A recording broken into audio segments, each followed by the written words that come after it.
I'm in my blue phase at the moment. Here's something interesting.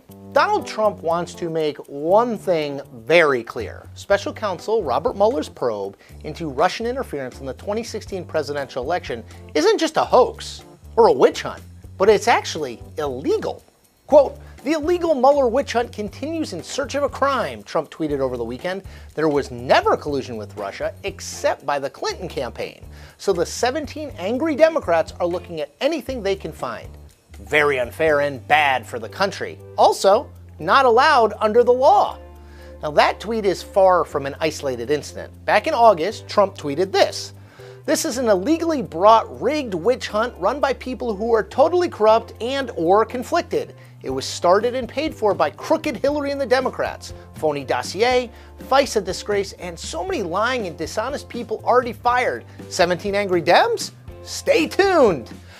Now, illegality is a big charge. So what evidence does Trump have to prove that big allegation? In short, what the hell is he talking about? The answer, as best as I can tell based on what little Trump has said publicly, goes a little like this. Former FBI Director James Comey was fired from his job by Trump in early May 2017. Later that month, Trump tweeted a threat at Comey suggesting that the fired FBI director had better hope there were no tapes of the conversations between the two men in the Oval Office. Comey, according to his memoir of his life and times with Trump, saw his chance.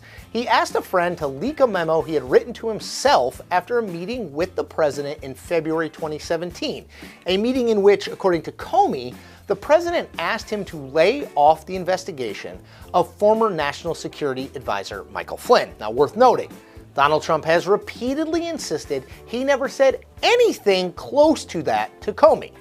Now, the leaked memo produced a story in the New York Times. That story ran on May the 16th. That headline, "Comey memo says Trump asked him to end Flynn investigation."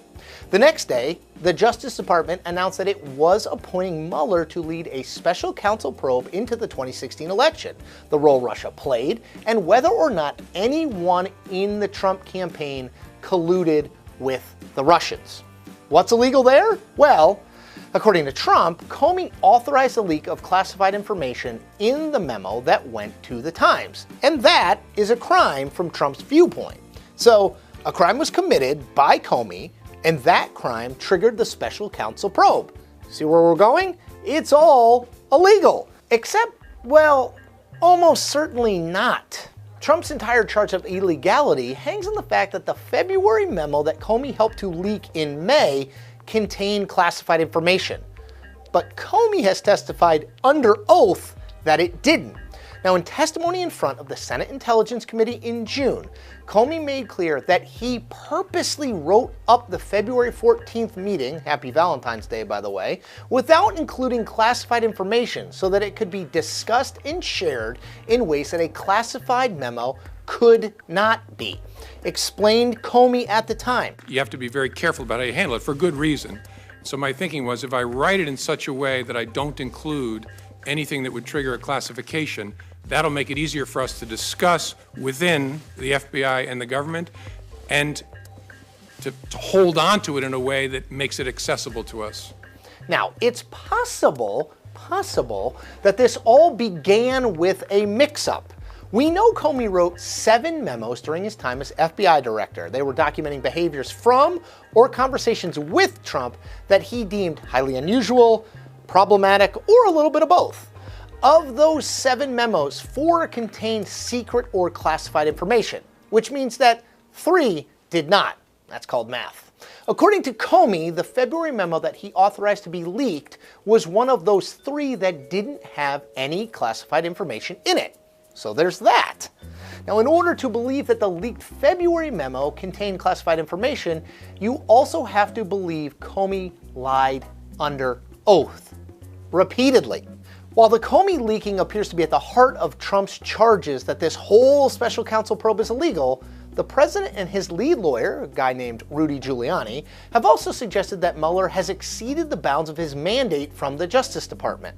The special counsel, they will tell you if you ask them, was formed solely to look at Russian interference in the 2016 presidential election and the possibility of collusion.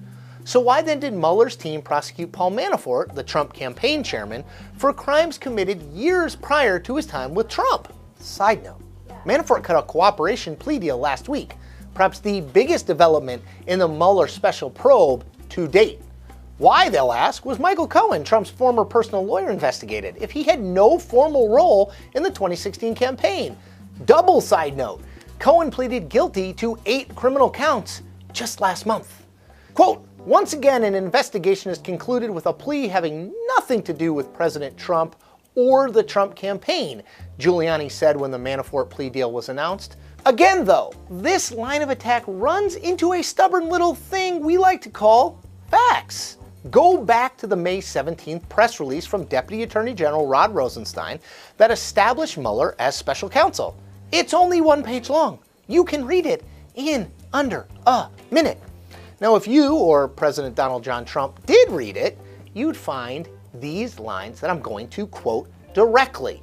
Quote, the special counsel is authorized to conduct the investigation confirmed by then FBI Director James B. Comey in testimony before the House Permanent Select Committee on Intelligence on March 20th, 2017, including 1.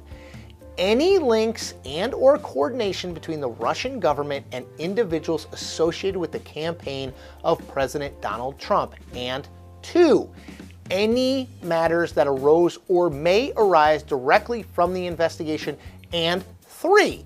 Any other matters within the scope of 28 CFR 600.4a. Point 2 means that Mueller can investigate any sort of crimes he finds that come directly out of his investigation into Russian interference.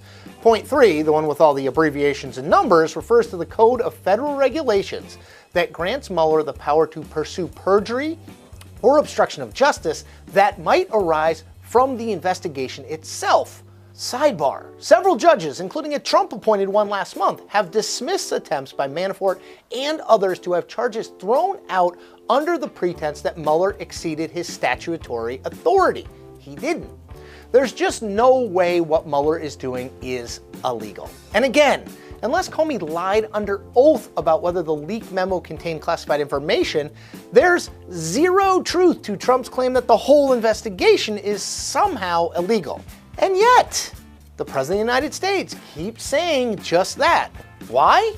Because it's in his political interest to do so. He badly needs to prime his supporters for what is coming from Mueller, little of which seems likely to be good for this president or his inner circle. But just because Trump is saying the probe is illegal doesn't change the fact that it, well, isn't.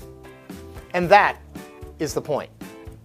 We're doing this every week, so make sure you come back next week for our latest episode.